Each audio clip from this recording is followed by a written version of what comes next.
കഴിഞ്ഞ ആഴ്ച ചിന്തിച്ച കാര്യങ്ങളെക്കുറിച്ച് ഓർമ്മയുണ്ടെന്ന് ഞാൻ കരുതുന്നു. 1-ാം അധ്യായത്തിന്റെ എത്രാമത്തെ വാക്യമാണ് ചിന്തിച്ചതെങ്കിൽ പറയാമോ? 18. ഓർമ്മയുണ്ട്. 1-ാം അധ്യായത്തിന്റെ 18-ാമത്തെ വാക്യമാണ് ചിന്തിച്ചത്. ദൈവ കോപത്തെ കുറിച്ചാണ് നാം ചിന്തിച്ചത്. പുതിയ നിയമത്തിലുള്ള ദൈവകോപം എന്ന ഒരു ചിന്തയാണ് നമ്മൾ ചിന്തിച്ചത്, അല്ലേ? പഴയ നിയമത്തിലെ ദൈവം പല്ലിന് പല്ല് കണ്ണിന് കണ്ണ് എന്നുള്ള തീരുമാനത്തോടുകൂടെ പ്രവർത്തിക്കുന്ന ദൈവവും കൃപായുഗത്തിൽ കർത്താവ് നമ്മെ അധികമായി സംരക്ഷിക്കുന്നുവെന്നൊക്കെ നമ്മൾ പഠിപ്പിക്കുകയും പ്രസംഗിക്കുകയും ഒക്കെ ചെയ്യുന്നെങ്കിലും ചില വിഷയങ്ങളിൽ ദൈവകോപം വെളിപ്പെടുന്നതായി അപ്പോസ്തലൻ റോമർക്ക് എഴുതിയ ലേഖനത്തിൽ വെളിപ്പെടുത്തുന്ന നമ്മൾ ചിന്തിച്ചു. 1:18 നാം ചിന്തിച്ചത്. അനീതി കൊണ്ട് സത്യത്തെ തടുക്കുന്ന സകല അഭക്തിക്കും അനീതിക്കും നേരെ ദൈവത്തിന്റെ കോപം സ്വർഗത്തിൽ നിന്ന് വെളിപ്പെടുന്നു. Price the Lord. എന്തുകൊണ്ടാണ് തെറ്റ് ചെയ്യുമ്പോൾ പെട്ടെന്ന് ശിക്ഷ ലഭിക്കാത്തതെന്നും നമ്മൾ ചിന്തിച്ചു, അല്ലേ? സഭാപ്രസംഗിലല്ലേ? ഓർക്കുന്നുണ്ടോ? ദുഷ്പ്രവർത്തികൾക്കുള്ള ശിക്ഷാവധി തൽക്ഷണം നടക്കായിക്കൊണ്ട് മനുഷ്യൻ ദോഷം ചെയ്യാൻ ഇഷ്ടപ്പെടുന്നു നാം ചിന്തിച്ചു. അപ്പോൾ കൃപായുഗത്തിലാണ് നാം ആയിരിക്കുന്നത് കൊണ്ടും പ്രത്യേകമായ ദൈവകരുണ മനസ്സലിവ് നമ്മോടൊപ്പം ഉണ്ടായിരിക്കുന്നത് കൊണ്ടും ശിക്ഷയ്ക്ക് പാപത്തിന് തക്കവണ്ണമായുള്ള ശിക്ഷ കർത്താവ് നൽകുന്നില്ല എന്ന് സഭാപ്രസംഗിൽ തന്നെ കർത്താവ് വെളിപ്പെടുത്തുന്നുണ്ട്. എന്നാൽ ചില വിഷയങ്ങളിൽ ദൈവകോപം വെളിപ്പെടാൻ സാധ്യതയുണ്ട് എന്ന് നാം പഠിക്കുന്നുണ്ട്, അല്ലേ? ഇതൊക്കെ ഒരു ലിസ്റ്റ് നമ്മൾ ചിന്തിച്ചായിരുന്നു, അല്ലേ? ഉണർവിന്റെ ദൂതുകളല്ല ഇതിനകത്തെന്നും നമ്മൾ പറഞ്ഞായിരുന്നു, അല്ലേ? നമ്മളെ തന്നെ ശോധന ചെയ്യുന്ന ശുദ്ധീകരിക്കുന്ന ദൂതുകളാണ് റോമർക്ക് എഴുതിയ ലേഖനത്തിൽ നമുക്ക് പഠിക്കാൻ കഴിയും. റോമർക്ക് എഴുതിയ ലേഖനം തന്നെ ശുദ്ധീകരണം, വിശുദ്ധീകരണം, നീതീകരണം ഒക്കെ പഠിപ്പിക്കുന്ന വേദഭാഗങ്ങളാണ്. അപ്പോൾ അതുവരെയാണ് നമ്മൾ ചിന്തിച്ചത്. അനീതി കൊണ്ട് സത്യത്തെ തടുക്കുന്ന സകല അനീതിക്കും അഭക്തിക്കും നേരെ ദൈവത്തിന്റെ കോപം സ്വർഗത്തിൽ നിന്ന് വെളിപ്പെടുന്നു. യൂദായ്ക്ക് എഴുതിയ ലേഖനത്തിലേക്ക് വരാം. സഭാപ്രസംഗം വരെയാണ് നാം ചിന്തിച്ചത്. യൂദായ്ക്ക് എഴുതിയ ലേഖനം അധ്യായം 1 ഒരധ്യായമേ ഉള്ളൂ. 14-ാമത്തെ വാക്യം.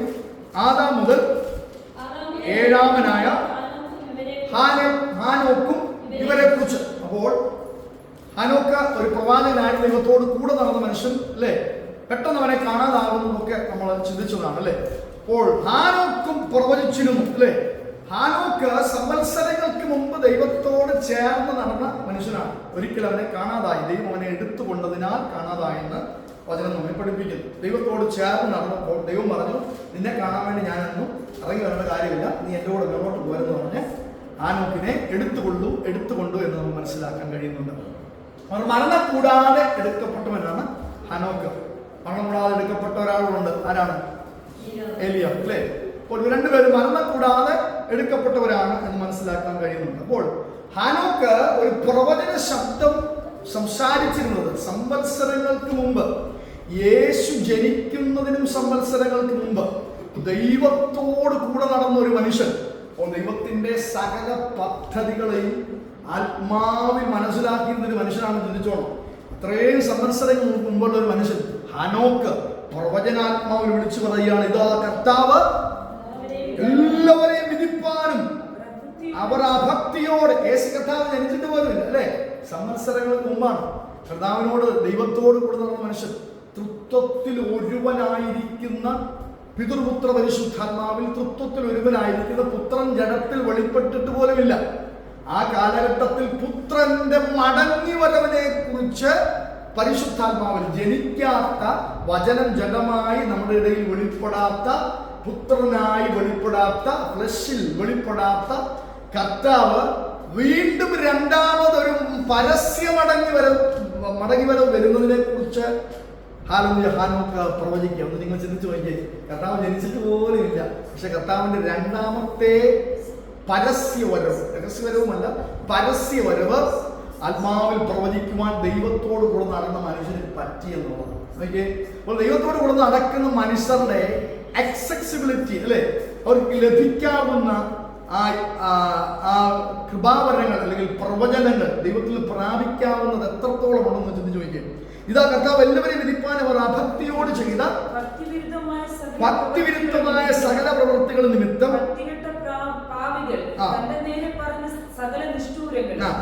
ദൈവത്തിന്റെ നേരെ പറഞ്ഞ പാപങ്ങളിൽ നിന്ന് ജനം വിടുതൽ പ്രാപിക്കുന്നില്ല.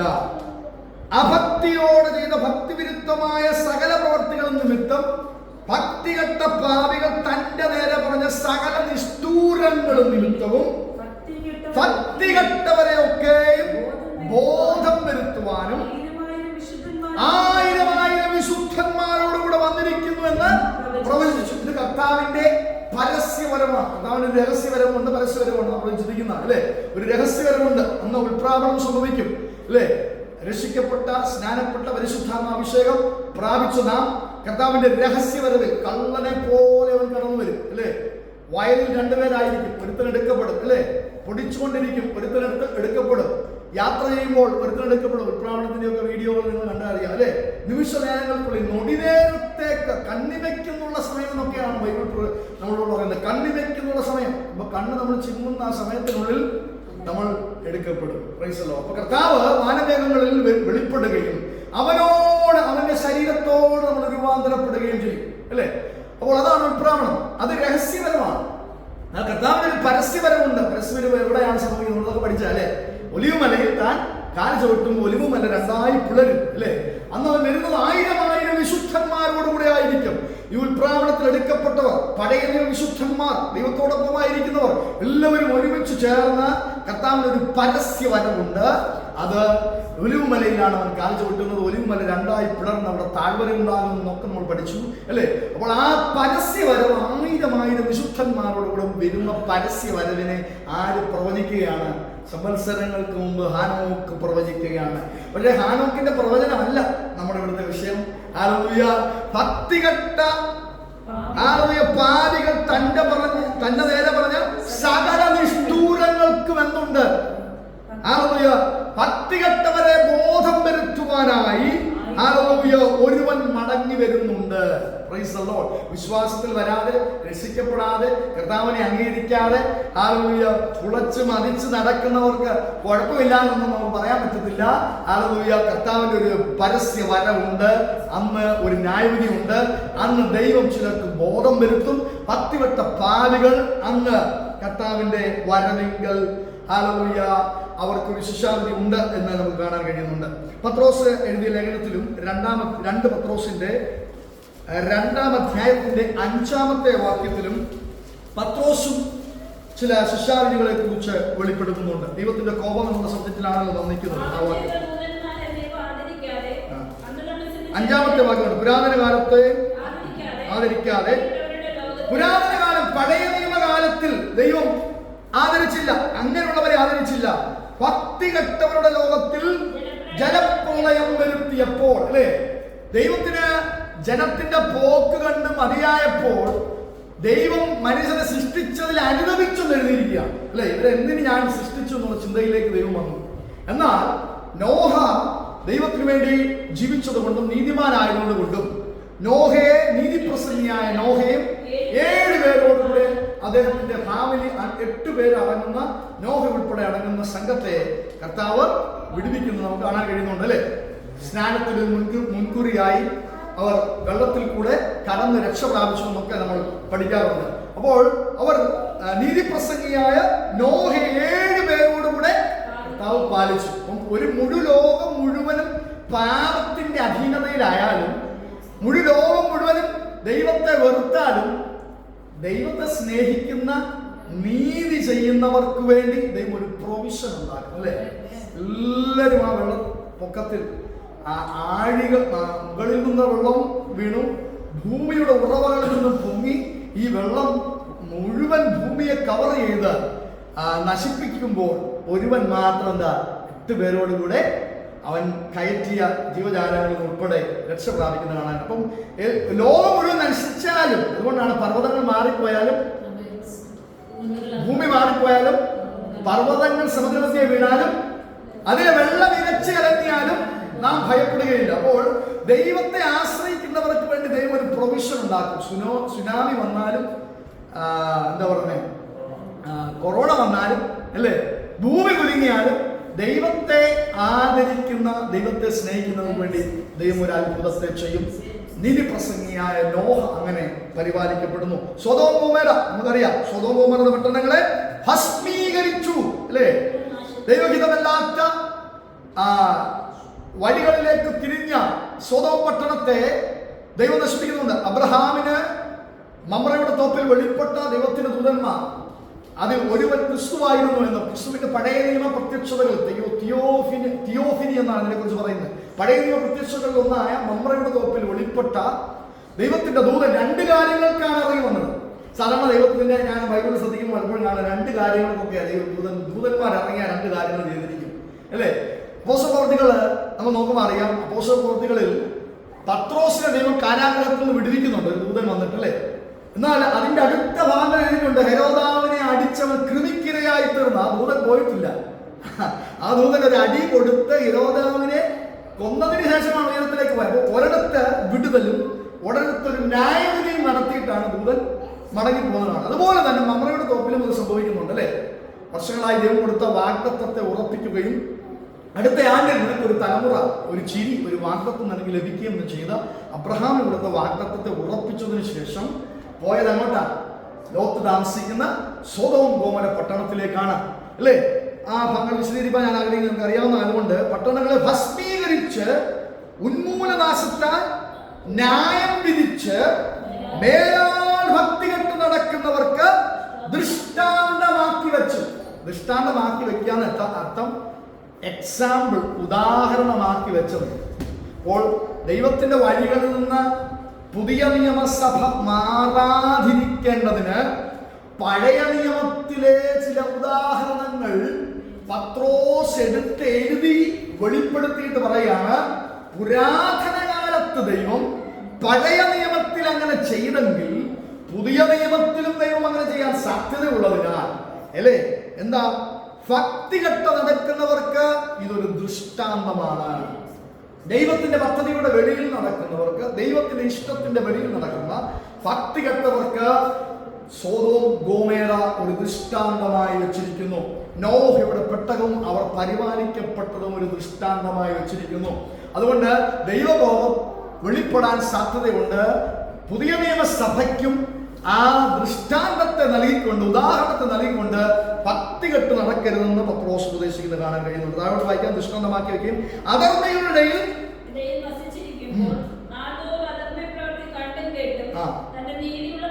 ഈ മനുഷ്യൻ ലോത്ത് വസിക്കുന്നത് അധർമ്മികളുടെ ഇടയിലാണ് അല്ലെ? ലോത്ത് തെറ്റൊന്നും ചെയ്യുന്നില്ല, പക്ഷെ ലോത്ത് താമസിക്കുന്ന ഇടം സൊദോം ഗൊമോര തെറ്റുകളുടെ അല്ലെ ദൈവഹിതമല്ലാത്ത പദ്ധതികളുടെ ഒരു ദേശമാണ്. അവൻ എന്നും കണ്ടുകൊണ്ടിരിക്കുന്ന ഇതാണ്, അവൻ കേട്ടുകൊണ്ടിരിക്കുന്ന ഇതാണ്, അവൻ അതിന്റെ നടുവിലാണ് വസിക്കുന്നത്.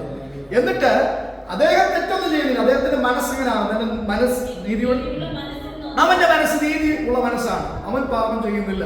അവൻ അബ്രഹാമിന്റെ സഹോദരനാണ് അല്ലേ? അപ്പോൾ പുതിയ സഹോദരനാണ്. അപ്പോൾ അവൻ പാപം ഒന്നും ചെയ്യുന്നില്ല. പക്ഷെങ്കിൽ അവന്റെ മനസ്സ് നോവുന്നുണ്ട്. തന്റെ ചുറ്റുപാടുകൾ സംഭവിക്കുന്ന അശുദ്ധതകൾ കണ്ട്, ദൈവഹിതമല്ലാത്ത വഴികൾ കണ്ട് അവന്റെ മനസ്സ് നീറുന്നുണ്ട്. പക്ഷെ അവൻ താമസിക്കുന്നത് എവിടെയാ? സൊദോം ഗൊമോര പട്ടണമാണ്. അദ്ദേഹം തന്നെ തിരഞ്ഞെടുത്ത ഒരു പട്ടണമാണ്, നീരോട്ടമുള്ള സ്ഥലം എന്നൊക്കെ പറഞ്ഞ് അബ്രഹാമിനോട് സംസാരിച്ച് രണ്ടുപേരും 2 വഴിക്ക് തിരിഞ്ഞ് നല്ല നീരോട്ടമുള്ള സ്ഥലം നോക്കി ലോത്ത് എടുത്താണ്. പക്ഷേ നീരോട്ടമുള്ള സ്ഥലം നോക്കി പോയപ്പോൾ എന്ത് ചെയ്തു? നീരോട്ടമുള്ളിടത്ത്, പണമുള്ളിടത്ത് എന്തുണ്ടായി? അഹങ്കാരമുണ്ടായി. ദൈവഹിതമല്ലാത്ത വഴികളിൽ ജനം ജീവിക്കാൻ തുടങ്ങി. ഇതെല്ലാം അദ്ദേഹം കണ്ട് ആ നടുവിൽ വസിക്കുകയാണ്. പക്ഷെ എന്നാൽ അദ്ദേഹം എന്ത് ചെയ്യുക? നീതിയായിട്ടുള്ളൊരു മനുഷ്യനായി തന്റെ മനസ്സ് നോവിച്ചു. എന്നാൽ അവരുടെ ദുഷ്കാമ പ്രവൃത്തിയിൽ വലഞ്ഞുപോയ നീതിമാനായ നീതിമാൻ അവരുടെ ഇടയിലാണ് താമസിക്കുന്നത്. തനിക്കത് കണ്ടും കേട്ടും മടുത്തു. എന്നാൽ അവിടുന്ന് പുറപ്പെട്ട് പോരാനായിട്ടും പറ്റുന്നില്ല. താൻ അതിനകത്ത് പെട്ടുപോയി എന്നാ നീതിമാൻ. അതുകൊണ്ടാണ് അദ്ദേഹത്തെ വലഞ്ഞു പോയ നീതിമാൻ എന്ന് വിളിക്കുന്നത്. കാണുന്നത് ഇത്, കേൾക്കുന്നത് അശുദ്ധത, കാണുന്നത് അശുദ്ധത, തന്റെ ചുറ്റുപാടുകൾ നടക്കുന്നതെല്ലാം ദൈവമില്ലാത്ത വഴികൾ. അങ്ങനെ ഉള്ളിടത്തൊരു സെന്ററിനകത്ത് ഈ മനുഷ്യൻ താമസിച്ചതിന്റെ ഒരു അത്ഭുതം അല്ലേ? എന്നാൽ അദ്ദേഹം നീതിമാനായി താമസിച്ചു. തന്റെ മനസ്സിൽ നീതി കീപ്പ് ചെയ്തു, ദൈവത്തോടുള്ള ബന്ധം കീപ്പ് ചെയ്തു. അബ്രഹാമിന്റെ ദൈവത്തെക്കുറിച്ചുള്ള അറിവ് ലോകത്തിനുണ്ടായിരുന്നുകൊണ്ടാണ് അദ്ദേഹം അങ്ങനെ നീതിമാനായി കഴിഞ്ഞത്.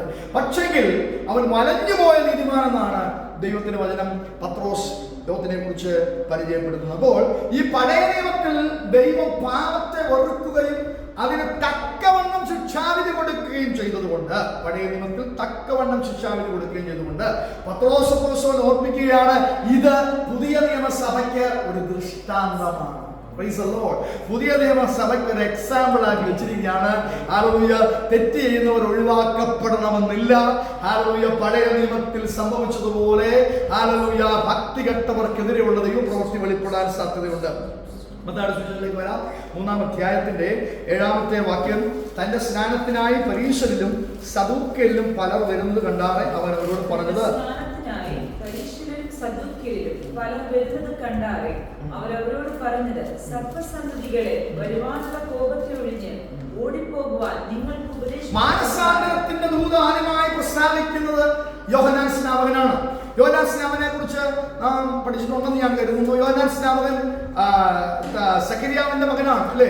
അടുത്ത മഹാപുരോഹിതനാകാനുള്ള ഒരു കോഴ്സ്, വാസ്തവ മക്കൾ വാസ്തവ എന്ന രീതിയിൽ പറഞ്ഞ പോലെ അടുത്ത മഹാപുരോഹിതനാകാനുള്ള ഒരു കോഴ്സ് അദ്ദേഹത്തിന് ചെയ്ത് അടുത്ത മഹാപുരോഹിതനായി മാറാമായിരുന്നു. എന്നാൽ യോഹന്നാനെ നാം കാണുന്നത് എന്താണ്?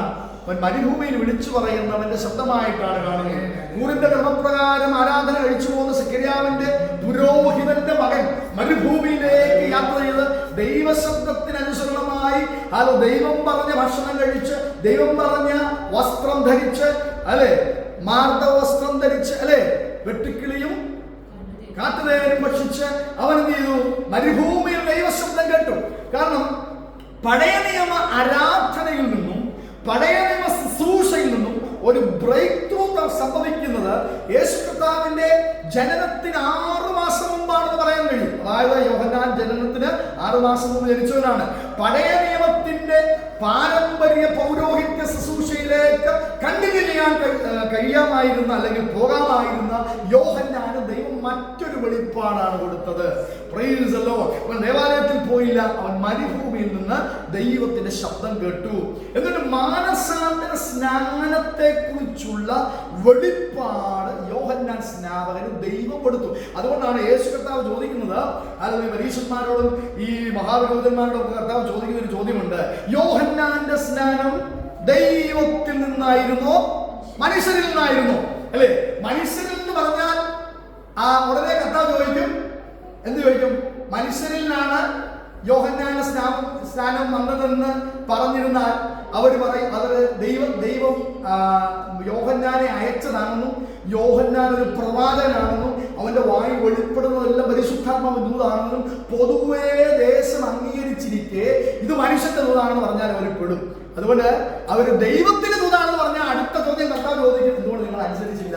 ദൈവത്തിന്റെ ദൂതല്ലേ അവന് കൊടുത്തിരുന്നത്. അപ്പൊ അവർക്ക് ഉറപ്പുണ്ടായിരുന്നു മാനസാന്തര സ്നാനത്തിന്റെ ദൂത് ദൈവം യോഹന്നാനെ ഏൽപ്പിച്ചതാണ്, അല്ലെ? അപ്പോൾ യോഹന്നാനെ ഏൽപ്പിച്ച മാനസാന്തരത്തിന്റെ ദൂത് അവൻ പ്രഖ്യാപിക്കുമ്പോൾ അനവധി വ്യക്തികൾ വന്ന് അവരുടെ പാപങ്ങളെ കുറിച്ച് ഓർത്ത് മാനസാന്തരപ്പെടുകയും പടയാളികളോട് വരുന്നതാണ്, അല്ലെ, ചുങ്കക്കാരോട് വരുന്നതാണ്. അപ്പൊ അവരെല്ലാം വന്ന് മാനസാന്തര സ്നാനം ഏൽക്കുകയാണ്. അപ്പോൾ ഈ പരീശന്മാരും സദൂക്യരും, അല്ലെ, യോഹന്നാന്റെ അടുത്തേക്ക് വരികയാണ്. എല്ലാവരും സ്നാനപ്പെടുന്നെങ്കിൽ ഞങ്ങളിവിടെ സ്നാനപ്പെട്ടേക്കാന്ന് വിചാരിച്ച് ഈ സദൂക്യരും പരീശന്മാരും വന്നപ്പോൾ യോഹന്നാന്റെ വിളിയാണ് അവർ ധരിക്കുന്നത്, സർപ്പസന്തതികളെ, വരുവാനുള്ള കോപത്തെ ഒഴിഞ്ഞ് ഓടിപ്പോകുവാൻ നിങ്ങൾക്ക് ഉപദേശിച്ചു തന്നട, മാനസാന്തരത്തിന് യോഗ്യമായ ഫലം കൈപ്പിൽ. അപ്പോൾ എല്ലാവരും മാനസാന്തരപ്പെടുന്നതുകൊണ്ട് ഇതൊരു ട്രെൻഡ് ആയതുകൊണ്ട് ഞാനും മാനസാന്തരപ്പെടുന്നു, അല്ലേ?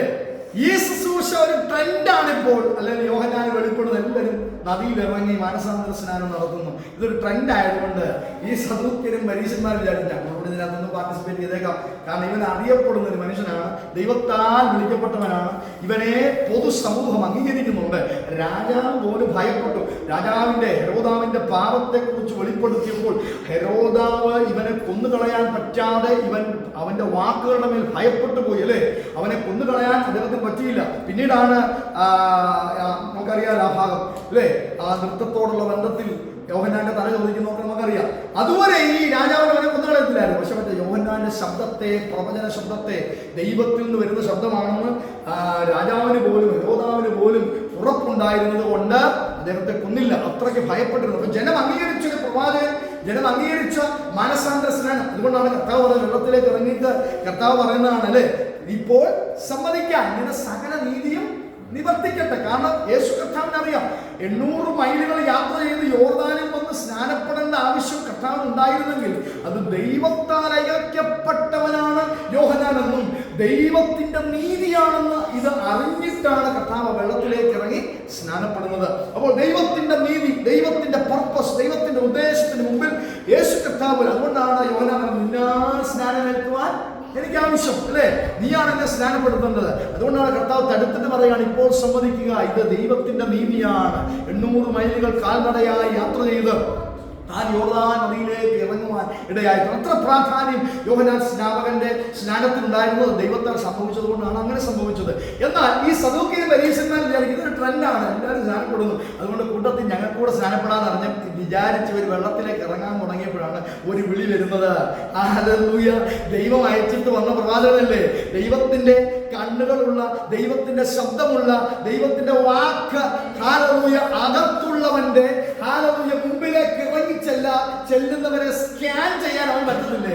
Price the lord. അതുകൊണ്ട് സ്കാൻ ചെയ്തിട്ട് പറയാണ്, നിങ്ങൾ സർപ്പസന്തതികളാണ്, മാനസാന്തരത്തിന് തക്കമുള്ള ഫലം കായ്ക്കണം. അകത്ത് ഒരു ആഗ്രഹം ഉണ്ടായിരിക്കണം, പാപത്തെ കുറിച്ച് നീതിയെ കുറിച്ച് ഒരു ബോധം ഉണ്ടായിരിക്കണം. വെറുതെ ഒരു ട്രെൻഡിന് ചെയ്യുന്നതല്ല. ഹല്ലേലൂയ! ഇന്ന് നമ്മുടെ ബന്ധുക്ക സമൂഹത്തിൽ അതുപോലെ +2 കഴിഞ്ഞാൽ ഒരു സ്നാനം, അങ്ങനെ ഒരു കാര്യത്തിലേക്ക് വന്നിരിക്കുക, അല്ലേ? അതുപോലെ നമ്മുടെ കുഞ്ഞിന് 10 കഴിഞ്ഞ് +2 കഴിഞ്ഞ് അന്നാ സ്നാനപ്പെട്ടേക്കാം, അല്ലെങ്കിൽ ലേറ്റ് ആവുന്നു, ആ ഒരു ചിന്തയിലേക്ക് ബന്ധുക്കോസ് സമൂഹം വന്നുകൊണ്ടിരിക്കുകയാണ്. രക്ഷിക്കപ്പെട്ടവർക്കുള്ളതാണ് സ്നാനം. യേശുവിനെ സ്വന്തം രക്ഷിതാവും കർത്താവായി സ്വീകരിക്കുന്നവർക്കുള്ളതാണ് സ്നാനം. വായു കൊണ്ട് ഏറ്റു പറയുന്നവർക്കുള്ളതാണ് സ്നാനം. പഴയ മനുഷ്യനെ അവന്റെ പ്രവർത്തികളോടുകൂടി ഉരിഞ്ഞു കളയുന്നവർക്കുള്ളതാണ് സ്നാനം.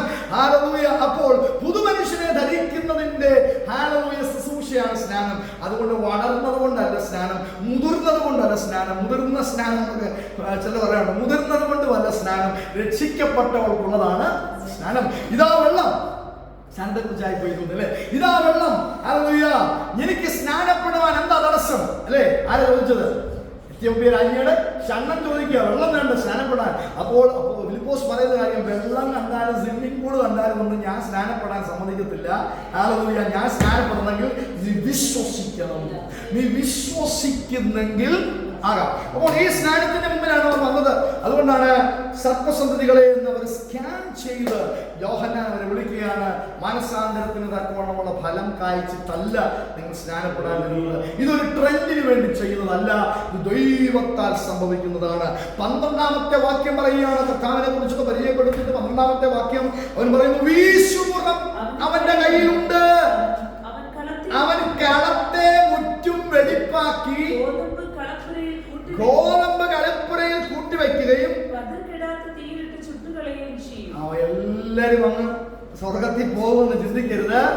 ഒരുവൻ വീശുമുറമുള്ള ഒരുവൻ വരുന്നുണ്ട്. ഹല്ലേലൂയ! വാനമേഘങ്ങളിൽ ഒരുവൻ വരുന്നുണ്ട്, അവന്റെ കയ്യിൽ വീശുമുറമുണ്ട്. ഒരുമിച്ച് കൂട്ടി ഒരുമിച്ച് എടുത്ത് അങ്ങ് പോകുമെന്ന് ചിന്തിക്കണ്ട.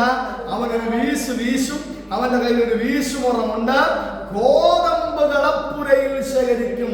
ഹല്ലേലൂയ! കെടാത്ത, അല്ലെ, കൂട്ടിവെക്കുകയും പതിർ, കെടാത്ത തീയല്ല, അരകം, ചാകാത്ത പുഴു, കെടാത്ത തീ. Price the Lord. നരകത്തെ കുറിച്ച് കുറച്ചുകൂടെ പഠിക്കണം, അല്ലേ? ശരീരത്തിൽ കൂടെ ഇഴഞ്ഞു പോകുന്ന പുഴുക്കളുള്ള, കെടാത്ത തീയുള്ള നരകം. അപ്പോൾ ഈ തീയിലേക്ക് വാല്യൂ ഇല്ലാത്ത, മാനസാന്തരപ്പെടാത്ത, ആക്ച്വലി മാനസാന്തരം, സഭയിൽ വരുന്നുണ്ടായിരിക്കാം, ആരാധിക്കുന്നുണ്ടായിരിക്കും, പക്ഷെ ആക്ച്വലി മാനസാന്തരപ്പെടാത്ത ഒരു ടീമിനെ വീശുമുറവുമായി വരുന്ന ഒരുവൻ ഗോതമ്പ് കളപ്പുരയിൽ ശേഖരിക്കുന്നത് പോലെ ഒരു വിഭാഗത്തെ സ്വർഗത്തിലേക്ക് എടുക്കുകയും മറ്റതിനെ തീയിലിട്ട് കളയുകയും ചെയ്യുമെന്ന് യോഹന്നാൻ വെളിപ്പാടിൽ എഴുതിയിരിക്കുകയാണ്. ഞാൻ ഇവിടെ നിർത്തുവാൻ ആഗ്രഹിക്കുന്നു. ഹല്ലേലൂയ! അടുത്ത വാക്യത്തിലേക്ക് പ്രവേശിക്കണമെന്നുണ്ട്. ഒന്ന് വായിച്ചു പോകാം. റോമൻ എഴുതിയ ലേഖനം 1-ാം അധ്യായത്തിന്റെ 19ാമത്തെ വാക്യം വായിച്ച് പ്രാർത്ഥിക്കാൻ പോവുകയാണ്. ദൈവത്തെ കുറിച്ച് അറിയാവുന്നത് അവർക്ക് വെളിവായിരിക്കുന്നു. ദൈവം അവർക്ക് വെളിവാക്കിയല്ലോ. ദൈവത്തെ കുറിച്ച് ഞങ്ങൾക്കൊന്നും അറിയത്തില്ല. ദൈവത്തെ കുറിച്ച് ഞങ്ങൾ കേട്ടിട്ടില്ല എന്നൊരു വ്യക്തിക്കും ഈ ലോകത്തിൽ പറയാൻ കഴിയത്തില്ല. കാരണം ദൈവം തന്റെ പ്രവൃത്തികളാലും തന്റെ ശുശ്രൂഷകളാലും അത് ലോകത്തിന് വെളിപ്പെടുത്തി കൊടുത്തിട്ടുണ്ടെന്നാണ് അപ്പോസ്തലനായ പൗലോസ്. എങ്ങനെയാണ്? അവന്റെ നിത്യശക്തി, അല്ലെ, അവന്റെ ദിവ്യത്വം, അവന്റെ അദൃശ്യലക്ഷണങ്ങൾ, ആദിലക്ഷണങ്ങളല്ല, അദൃശ്യലക്ഷണങ്ങൾ, അല്ലെ, അവന്റെ നിത്യശക്തി. നാം ആയിരിക്കുന്നത് ഈ എർത്തില, ഈ ഭൂമിയില, അല്ലെ. ഈ ഭൂമിയെ പോലെ എത്ര ഗ്രഹങ്ങൾ പ്രപഞ്ചത്തിലുണ്ട്, എത്ര ഗാലക്സികൾ പ്രപഞ്ചത്തിലുണ്ട്, അല്ലെ. എനിക്ക് സൂര്യന്റെ കറക്റ്റാണെന്ന് അറിയത്തില്ല. സൂര്യനിൽ 60 ഭൂമി വെക്കാമെന്ന് പറയുന്നത്, അതിൽ കൂടുതൽ വെക്കുമെന്ന് അറിയത്തില്ല. 60 ഭൂമി മിനിമം വെക്കാമെന്ന് പറയുന്നത് സൂര്യനകത്ത്. അപ്പോൾ അത്രയും വലിയ ഗ്രഹങ്ങൾ, അല്ലെ, പ്രപഞ്ച സൃഷ്ടിയുടെ ആദ്യം മുതൽ നമ്മൾ ഇതുവരും ശാസ്ത്രജ്ഞന്മാർക്ക് കണ്ടുപിടിക്കാൻ കഴിയാത്ത ഗാലക്സികൾ, നിരവധി ലക്ഷക്കണക്കിന് ഗാലക്സികൾ ഇനിയുമുണ്ട്. അപ്പോൾ ഇതെല്ലാം സൃഷ്ടിച്ച ദൈവം നിത്യശക്തിയുള്ള ഒരു ദൈവം. അപ്പൊ ഒരു മനുഷ്യൻ ജനിക്കുമ്പോൾ അവന്റെ ഹൃദയത്തിനകത്തൊരു ചിന്ത ഉണ്ടാകും, ഇതിനെ താങ്ങി നിർത്തുന്നത് ആരാ? ഒരു അച്ചുതണ്ടിൽ ഇത് കറങ്ങിക്കൊണ്ടിരിക്കുക. ഇതിനെ പ്രൊട്ടക്ട് ചെയ്ത് നിർത്തുന്നത് ആരാ? ഈ ശൂന്യാവസ്ഥയിൽ അതിനെ നിർത്തുന്നത് ആരാ? സർവശക്തനായ ഒരു ദൈവം. അവന്റെ നിത്യശക്തി ദിവ്യത്വവുമായി അവന്റെ അദൃശ്യ ലക്ഷണങ്ങൾ ലോക സൃഷ്ടി മുതൽ അവന്റെ പ്രവൃത്തികളാൽ ആരും പറഞ്ഞു കൊടുക്കേണ്ട ആവശ്യമില്ല. ഇത് കാണുന്ന ഒരാൾക്ക് മനസ്സിലാവും, അല്ലേ, ഇതിന്റെ പിന്നിൽ ആരാ? ദൈവമാണ്. പ്രപഞ്ചത്തിന്റെ സൃഷ്ടി കണ്ടാൽ, പ്രപഞ്ചത്തിന്റെ ആ കാര്യങ്ങളെ ഗ്രഹിച്ചാൽ മനുഷ്യൻ മനസ്സിലാകും, ഇതിന് മേലിൽ ഒരു നിത്യശക്തി ഉള്ളവരുണ്ട്, ഒരു നിത്യ തേജസ് ഉള്ളവരുണ്ട്. വായിച്ചാൽ ആ ഭാഗങ്ങൾ വായിച്ചിട്ടുണ്ട്. അവർ ഒന്നും പറഞ്ഞ് രക്ഷപ്പെടാൻ കഴിയത്തില്ല. കാരണം പ്രപഞ്ച സൃഷ്ടി ആകാശ ദൈവത്തിന്റെ മഹത്വത്തെ വർണ്ണിക്കുന്നു. ആകാശവിധാനം കൈവേലയെ പ്രസിദ്ധമാക്കുന്നു. തന്റെ കരങ്ങൾ കൊണ്ട് സൃഷ്ടിക്കപ്പെട്ട, ഹല്ലേലൂയ, തന്റെ വാക്ക് കൊണ്ട് സൃഷ്ടിക്കപ്പെട്ട, ഹല്ലേലൂയ, ആകാശ ലക്ഷണങ്ങൾ അവന്റെ പ്രവൃത്തികളെ കാണിക്കുകയാണ്, അല്ലെ. അപ്പോൾ ഇന്ന് രാത്രി ദൈവങ്ങളിലേക്ക് നമുക്ക് സമർപ്പിക്കാം. കേട്ട വചനത്തിന് മുമ്പ് നമ്മെ ഏൽപ്പിച്ചാട്ടെ. ഹല്ലേലൂയ. വിശദമായി നമുക്ക് ആ ഭാഗം വീണ്ടും ചിന്തിക്കേണ്ടതുണ്ട്. ഹല്ലേലൂയ. പ്രപഞ്ച സൃഷ്ടിയുടെ ആദ്യം മുതൽ അവന്റെ നിത്യശക്തി, അവന്റെ ദിവ്യത്വം, അവന്റെ അദൃശ്യ ലക്ഷണങ്ങൾ ലോകത്തിന് ദൈവം വെളിപ്പെടുത്തിക്കൊണ്ടിരിക്കുകയാണ്. Praise God. Hallelujah. സ്തോത്രം, സ്തോത്രം, സ്തോത്രം. Hallelujah. Hallelujah. സൂര്യനോട് അടുത്തിരിക്കുന്ന ഗ്രഹം എർത്താണ്. അതുകൊണ്ടാണ് നമുക്ക് സൂര്യപ്രകാശവും, ഹല്ലേലൂയ, കാറ്റും സൂര്യപ്രകാശവും ഒക്കെ ലഭിക്കുന്നത്. അതുകൊണ്ടാണ്. ഏറ്റവും അകത്ത് നിൽക്കുന്ന ഗ്രഹം പ്ലൂട്ടോയാണ്. പ്ലൂട്ടോയുടെ അവസ്ഥ തണുത്ത് ഉറഞ്ഞ ഇരുണ്ട അവസ്ഥയിലാണ് പ്ലൂട്ടോ ആയിരിക്കുന്നത്. കാരണം അത് സൂര്യനിൽ നിന്ന് വളരെ അകലെ. എന്നാൽ പ്ലൂട്ടോയെ കൊണ്ടുവന്ന് നമ്മെ ജീവിക്കുവാൻ അനുവദിക്കാതെ സൂര്യപ്രകാശം ലഭിക്കുന്ന, ഹല്ലേലൂയ, ഹല്ലേലൂയ, പകൽ വാഴുവാൻ സൂര്യനെയും രാത്രി വാഴുവാൻ ചന്ദ്രനെയും നമുക്ക് നൽകി. ഹല്ലേലൂയ. മനുഷ്യന് വേണ്ട സകലം നൽകി. ഹല്ലേലൂയ. ഒരു ഗ്രഹം അവന് വേണ്ടി ഒരുക്കിയ ദൈവമുണ്ട്. Praise God. പ്ലൂട്ടോയിലാണ് നമ്മൾ ജനിച്ചു പോയതെന്ന് ആലോചിച്ച് നോക്കി. ഹല്ലേലൂയ. വെട്ടമില്ല, വെളിച്ചമില്ല, തണുപ്പും. Praise God. ഹല്ലേലൂയ. അത് മറ്റൊരു കാര്യം കൂടെ വെളിപ്പെടുത്തുകയാണ്. ദൈവത്തോട് നാം എപ്പോഴും ചേർന്നിരിക്കുമ്പോൾ, ഹല്ലേലൂയ, നമുക്ക് ചൂടും അഭിഷേകവും നിറവും ലഭിക്കും. പ്ലൂട്ടോയെ പോലെ സൂര്യനിൽ നിന്ന് അകന്നു പോകുന്നത് പോലെ ദൈവത്തിൽ നാം അകന്നു പോയാൽ, ഹല്ലേലൂയ, നാം തണുത്തുറഞ്ഞവരായി, വെളിച്ചമില്ലാത്തവരായി, ചൂടില്ലാത്തവരായി, അഭിഷേകമില്ലാത്തവരായി മാറും. ഇന്ന് രാത്രി ദൈവങ്ങളിലേക്ക് നമുക്ക് സമർപ്പിക്കുവാൻ കഴിയുമോ? ഹല്ലേലൂയ. അനീതി കൊണ്ട് സത്യത്തെ തടയുന്ന സകല അഭക്തിക്കും അനീതിക്കുമെതിരെ ദൈവത്തിന്റെ കോപം വെളിപ്പെടുന്നു. പഴയ നിയമത്തിലെ ദൃഷ്ടാന്തങ്ങളെ പത്രോസ് ഒന്നൊന്നായി എണ്ണിയിട്ട് പുതിയ നിയമസഭയോട് പറയുകയാണ്. രക്ഷിക്കപ്പെട്ടവരോടാണ് പറയുന്നത്, സ്നാനപ്പെട്ടവരോടാണ് പറയുന്നത്. പരിശുദ്ധാത്മാഭിഷേകം പ്രാപിച്ച് ദൈവത്തെ ആരാധിക്കുന്ന ജനത്തോടാണ്, ഹല്ലേലൂയ, പത്രോസ് അപ്പോസ്തലൻ പറയുന്നത്, പഴയ നിയമത്തിൽ ഇത് ദൃഷ്ടാന്തമായിരിക്കുന്നു. Praise the lord. ഭക്തികെട്ട ജനത്തിന് ഒരു ശിക്ഷയുണ്ട്. ഹല്ലേലൂയ. യോഹന്നാൻ വെളിപ്പെടുന്നു, ഈശ്വരൻ അവന്റെ കയ്യിലുണ്ട്, നമുക്ക് രക്ഷപ്പെടുവാൻ കഴിയുകയില്ല. ഒരിക്കൽ ഹല്ലേലൂയ അവൻ വെളിപ്പെടും. ഹല്ലേലൂയ. അവൻ വാനമേഘങ്ങളിൽ ഇറങ്ങി വരും. ഒരു പരസ്യമായ വരം അവനുണ്ട്. വിശുദ്ധന്മാരോടുകൂടി അവൻ ഇറങ്ങി വരും. അന്ന് ഈശ്വരൻ അവന്റെ കയ്യിലുണ്ട്. ഗോതമ്പ് അവൻ കളപ്പുരയിൽ ശേഖരിക്കും. ഹല്ലേലൂയ. Praise the lord. പതിരിനെ അവൻ കെടാത്ത തീയിലിടും. Hallelujah, hallelujah. നമ്മുടെ ഈ വിശ്വാസ ജീവിതത്തിൽ വന്നിട്ട് സ്വർഗം ലഭിക്കാതിരിക്കുന്ന അവസ്ഥ ഒന്ന് ചിന്തിച്ചു നോക്കി. നമ്മൾ ആരാധിച്ചു, പ്രാർത്ഥിച്ചു, ദൈവത്തെ മഹത്വപ്പെടുത്തി. എന്നാൽ ഹല്ലേലൂയ, സ്വർഗ കവാടം നമ്മുടെ മുമ്പിൽ അടയ്ക്കപ്പെടുകയാണെങ്കിൽ, ഹല്ലേലൂയ, പുഴുവരിക്കുന്ന കെടാത്ത തീയായ നിത്യനരകത്തിലേക്ക് നാം പോവുകയാണെങ്കിൽ നമ്മുടെ ജീവിതം കൊണ്ട് എന്താ അർത്ഥമുള്ളൂ? ഇന്ന് രാത്രി ഈ വചനം പറയുന്ന പോലെ ഇത്ര വലിയ രക്ഷയെ ഗണ്യമാക്കാതെ പോയാൽ എങ്ങനെ തെറ്റി ഒഴിയും? ദൈവങ്ങളിലേക്ക് സമർപ്പിച്ചാട്ടെ. കേട്ട വചനത്തിന് മുന്നിൽ നമ്മെ സമർപ്പിക്കാം. നമ്മുടെ കുറവുകൾ, ബലഹീനതകൾ, പരാജയങ്ങളൊക്കെ ദൈവങ്ങളിൽ ഏറ്റുപറഞ്ഞ് നമുക്ക് ഉപേക്ഷിക്കാം. പുതുവർഷത്തിലേക്ക് നാം പ്രവേശിക്കുമ്പോൾ ഈ ദിവസങ്ങളിൽ പ്രാർത്ഥനയോടും വിശ്വാസത്തോടും ഫാസ്റ്റിങ്ങോടും നാം ആയിരിക്കുമ്പോൾ അധികമായി ദൈവം അന്വേഷിപ്പാൻ, പരിശുദ്ധാത്മാവിൽ അധികമായി നിറയുവാൻ, ജീവിതത്തെ ശോധനയുവാൻ, ശുദ്ധീകരിപ്പാനൊക്കെ നമ്മെ സഹായിക്കുന്നതിനായി ദൈവരെ നമുക്ക് സമർപ്പിക്കാം. എല്ലാവരും പ്രാർത്ഥനയിലായിരിക്കുമ്പോൾ ആകാശം